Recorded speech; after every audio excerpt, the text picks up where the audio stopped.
little bit emotional really. A lot of things have happened here, a lot of ideas have been hatched here, a lot of friendships have started here, quite a lot of community projects and businesses in the area have started here, all kinds of things. Ultimately a lot of really good stuff.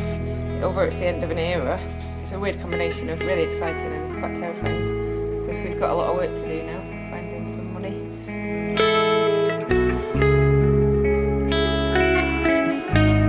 The next step, well, we've got, in theory, we've got planning permission to the co-op building, and the council have agreed an asset transfer of the building to the communities.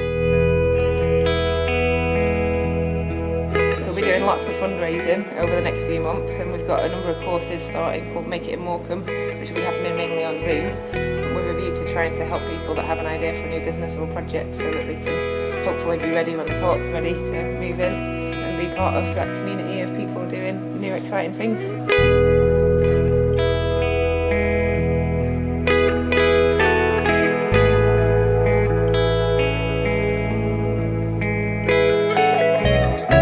Moved into number 7 first, and worked from a tiny little place, and it was all very humble. I think our expenses for the year was like £10,000, and we put a lot of that in ourselves. It's bonkers, really, how we've grown from there.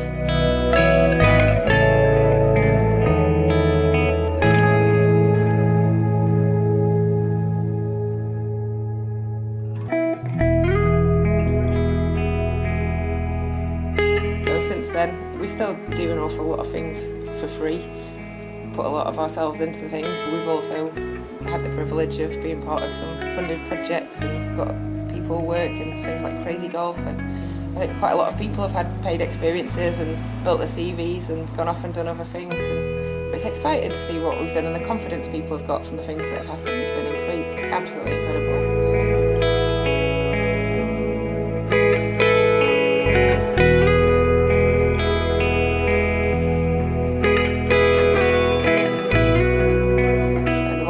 People have. We suggest all kinds of bonkers ideas now, and people are just like, yeah, let's do it. So like, let's build a crazy golf course and tour it around festivals, and we just do these things now.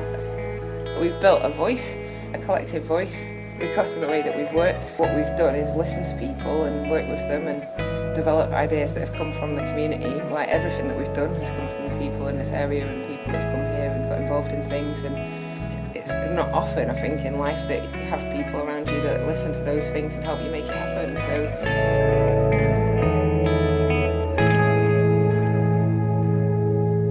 the legacy for me is that people hopefully will, when they have an idea or they see something that they think needs fixing in society or in the area, they feel like able to do something about it themselves. And ultimately, we're now in a position where we're talking with people like the college, the university, the council, Eden North. Lots of funders on a national level are wanting to see what's going to happen with what we're doing. We've been in the national press quite a bit, we've won awards. Ultimately, if the community here have an issue now, we know that people are going to listen. It's amazing.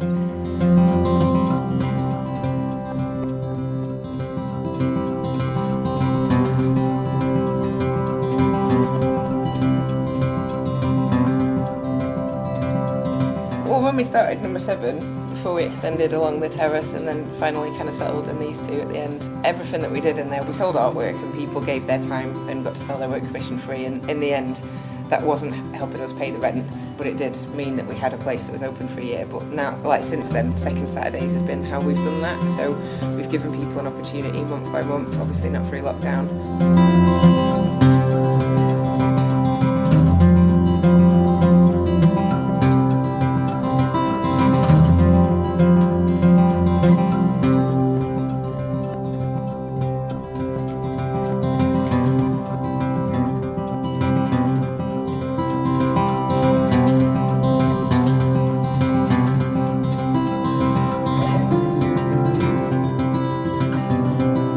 Creativity is in our blood, and a lot of what we talk about is about now kind of how we can try and do something about the economy and how we can try and create better opportunities and improve the place that we live in and we call home. But ultimately, like, our approach, whatever we do, and even if we might be running enterprise courses and this, that and the other, but we're always going to be doing creative things, and we're always going to be approaching things, I think, quite differently to how other people might choose to, which I think makes it a lot more interesting, personally.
Thank you. Good night.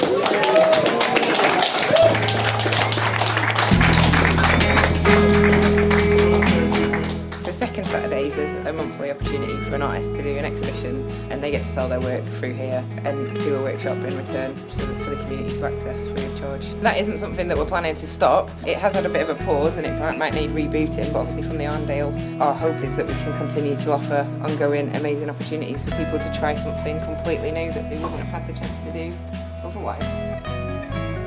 It's got a lot of benefits. A number of people from this area that have maybe been bedroom artists or just done stuff at home or had a hobby that they've enjoyed and didn't realise how talented they were. They've had their first exhibitions and they've showed people the work, and some of those have gone to exhibit and sell work in other places as a result of it.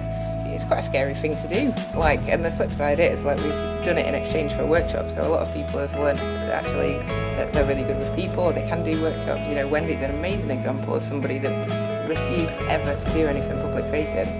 She was never going to do anything that involved talking to people or anything like that, and she's now one of our main people that do our creative workshops for us. And you know, she's had jobs and worked and done awesome stuff, and you know, she's a different person now. And if we suggest something bonkers, she's just like, yep, I'm in. There's a lot of other people like that as well that have done that, and then the amount of things that's seen happen over the last 4 years, I suppose especially, is there's been a free, amazing opportunity month on month from Al Alvarez smashing up Christmas decorations with goggles and hammers and gloves on and everything, to some absolutely incredible fine artists doing things. And the people in the community have achieved things because of the skills of those artists, that some of whom had some experience and some of whom didn't. What people have achieved just on a community level attending the workshops has been phenomenal.